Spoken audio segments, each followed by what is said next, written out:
Samuel had lived alone for as long as he could remember. His small ranch sat on the edge of the Wild West, where the horizon seemed to stretch forever, and the mountains kissed the sky. The land was beautiful, but it was lonely. He woke every morning to the crowing of the roosters, the soft lowing of cows, and the gentle rustling of the wind through the trees. He worked hard, plowing fields, mending fences, feeding the animals, and fixing everything that broke. Life was simple, but it was quiet, too quiet for a man who had a heart that sometimes longed for company. Samuel had not always been this lonely. Years ago, the town had been lively with neighbors, travelers, and families. But as time passed, many left for bigger cities, seeking more opportunity. The nearby Native American tribes, once proud and full of life, were pushed further into the wild. Samuel had heard stories from his father about the Apache people, strong, wise, and deeply connected to the land. Those stories had stayed with him, even as the world around him changed. One evening, while Samuel was sitting by the fireplace, sharpening a knife, he heard the soft creak of the front door. It was the wind, he told himself, or maybe an owl outside.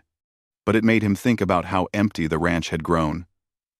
There were no voices, no laughter, no footsteps, only the quiet, broken occasionally by the horse's neighs or the cow's low calls.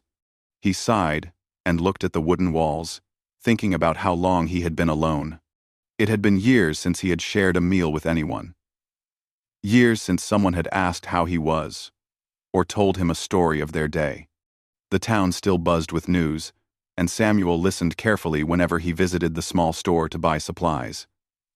He had a habit of talking to the barkeep, exchanging stories, and hearing rumors.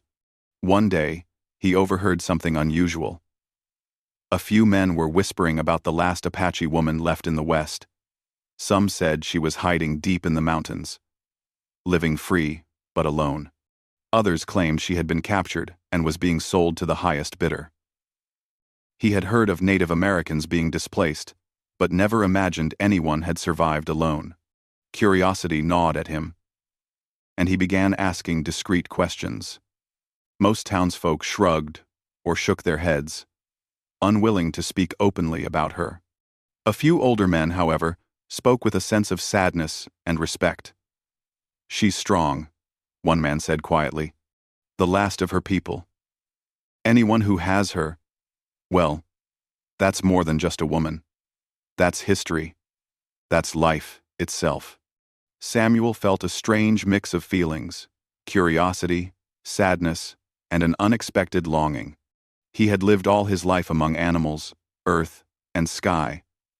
But the idea of meeting someone from a world so different made his heart beat faster. He thought about the loneliness that had been his only companion for so long. And then, he thought about her, the last of her people, surviving against all odds.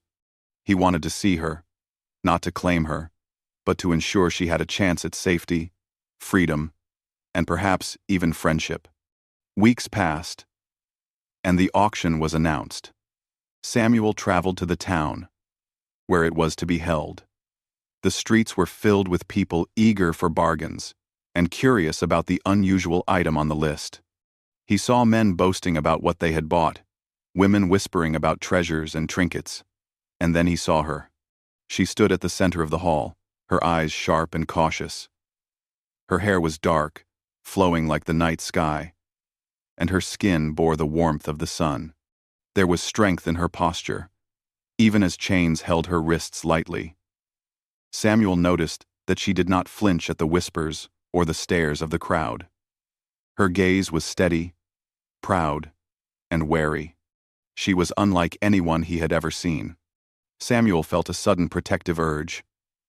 He could not imagine her living a life under someone else's control or being treated like a possession. As the auction began, men shouted bids, and the price rose quickly. Samuel took a deep breath, ignoring the murmurs and glances around him. He raised his hand and offered the sum he had saved for many months. There was a moment of shock, then Silence. The auctioneer hesitated, then nodded. Samuel's offer won. He stepped forward, keeping his movements calm. He did not speak harshly or rush her. Instead, he simply nodded toward the exit and gestured for her to follow. She hesitated, as if measuring the sincerity of his intentions, then slowly moved toward him.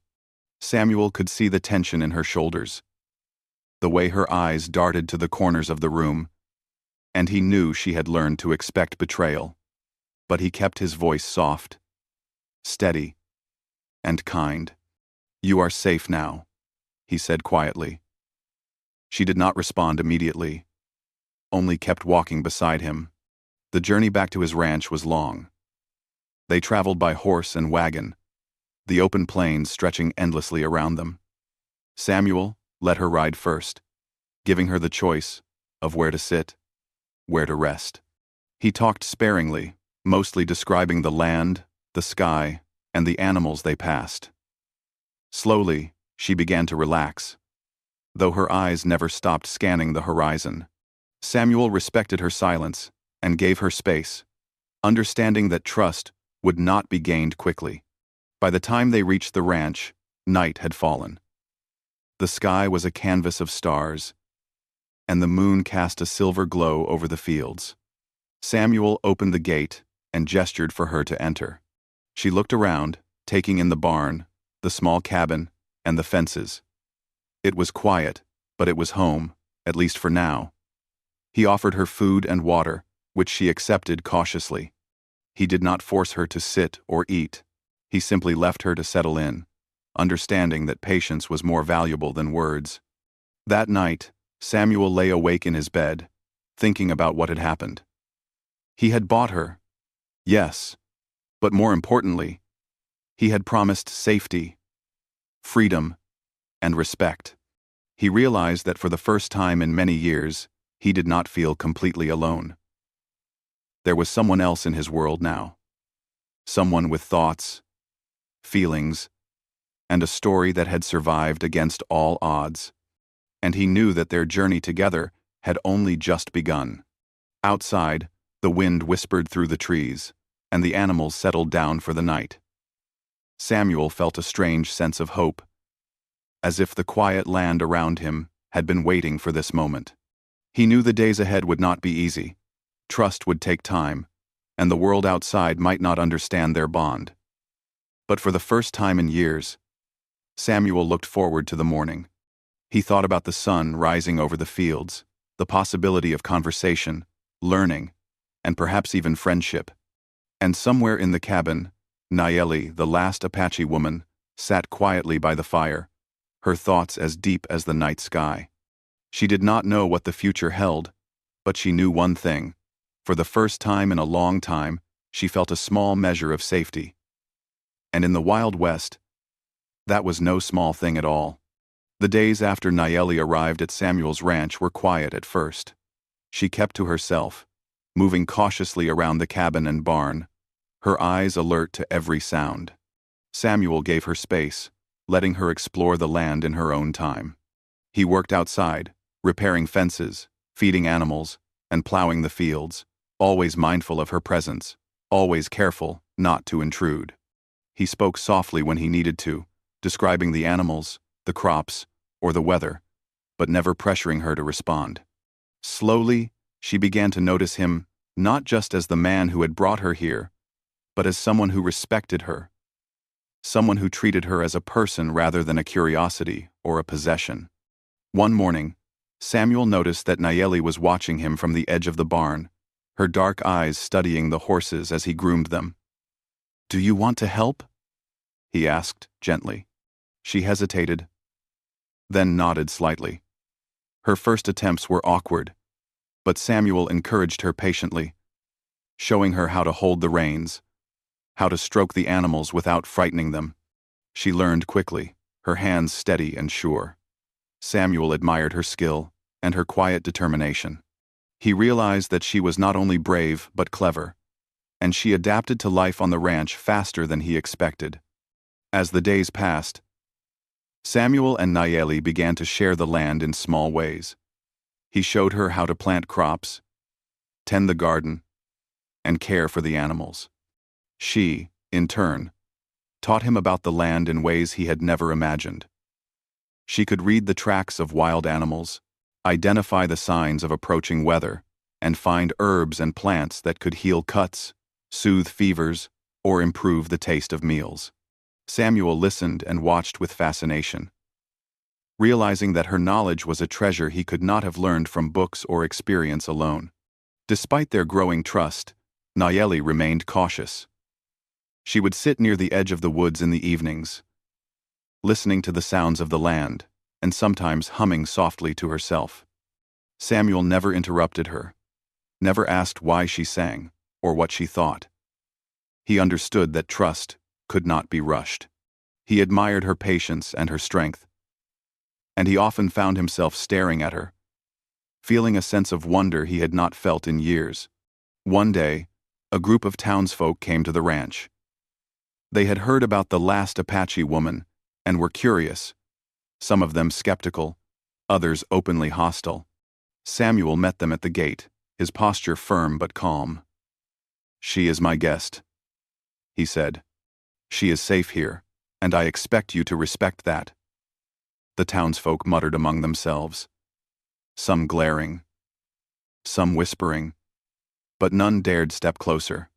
Nayeli stood behind Samuel, her expression steady. She had witnessed cruelty and prejudice all her life, but she felt a strange sense of security standing beside him. After they left, Samuel realized that the world outside might never fully understand or accept their bond. But he also realized that it did not matter. He had made a promise to protect her, and that promise was more important than the opinions of others. He and Nayeli could build their own life here, on this land, in this quiet corner of the West. As the weeks turned into months, their relationship deepened in small, meaningful ways. They began to share stories in the evenings, sitting by the fire or under the wide-open sky. Samuel told her about his childhood, his parents, and the hardships of life on the frontier. Nayeli shared stories of her people, their traditions, their songs, and the wisdom passed down through generations. Samuel listened intently, amazed by her resilience and the depth of her knowledge. He realized that she had survived not just because of her strength, but because of her mind, her courage, and her ability to endure.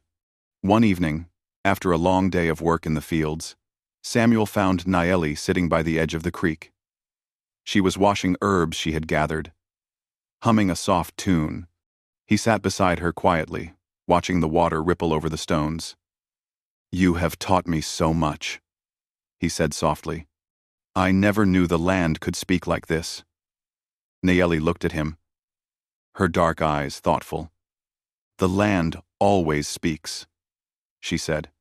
"You only have to listen." Samuel nodded, realizing that he had spent many years working the earth without truly understanding it. Now, with her guidance, he felt connected in a way he never had before. Life on the ranch continued, but challenges were never far away. One day, a group of men from the town returned, more determined this time. They demanded that Nayeli be taken from Samuel, claiming she belonged to no one but them. Samuel stood firm, his eyes blazing with determination. He refused to let anyone threaten her safety. He reminded the men that she was not a commodity, not an object to be claimed. Nayeli, seeing his courage, felt a deep respect for him. Together, they faced the threat, and eventually, the men left, grumbling but defeated. That day, Nayeli understood that she had found a protector, someone willing to stand against the world for her safety. Over time, their bond grew beyond trust and respect. They worked side by side, laughed quietly at small jokes, and shared meals in the evenings. Samuel taught Nayeli to read and write, skills she had never learned before. And she taught him to understand the rhythms of nature, the ways of the wild, and the stories of her people. Together, they created a life that blended both worlds, a life of respect, learning, and companionship. In the evenings, Samuel often watched Nayeli as she moved through the land. She was graceful, strong, and independent. Yet she allowed herself to rely on him when necessary. Samuel felt a sense of peace he had not known in years. The loneliness that had once filled his days was gone, replaced by the warmth of shared work, shared stories, and shared hope. The seasons changed, and the ranch flourished under their combined care. Crops grew strong, animals thrived, and the land seemed more alive than ever. Samuel realized that the partnership he and Nayeli had formed was not just about survival. It was about life itself. Together, they had created a place where trust, respect, and friendship could grow. One quiet evening, as the sun dipped below the horizon and the sky turned a soft shade of pink and gold, Samuel and Nayeli stood together on the porch, watching the land stretch out before them. The wind carried the scent of flowers and the distant sound of animals settling for the night. Samuel looked at Nayeli, her face calm and strong, and felt a profound gratitude. She had come into his life unexpectedly, bringing knowledge, courage, and companionship. And in return, he had offered her safety, respect, and a place to belong. In that moment, they understood that their journey together was just beginning. There would be more challenges ahead: prejudice, misunderstanding, and the harsh realities of life in the Wild West. But they knew they could face anything together. They had built trust, formed a partnership, and discovered a connection that went beyond words. The land around them, wild and free, had become a symbol of the life they would create together. A life of freedom, respect, and shared hope. As night fell, they returned to the cabin, the stars bright above them, and settled in by the fire. Samuel reflected on the days since Nayeli had arrived. He thought about the loneliness that had once been his companion, and how it had been replaced by friendship, understanding, and a deep sense of belonging. Nayeli, sitting quietly across from him, felt a similar sense of peace. For the first time in years, she felt safe, respected, and valued. Together, they had created a new life in the Wild West, one built on trust, courage, and the promise of a future they could shape together. And so, on that quiet ranch, with the wind whispering through the trees and the animals settling for the night, Samuel and Nayeli began a new chapter in their lives. They faced the world together, side by side, learning from each other, protecting each other, and building a life that neither could have imagined alone. The land around them was wild, free, and alive, and so were they, bound by respect, trust, and a shared journey that would last a lifetime.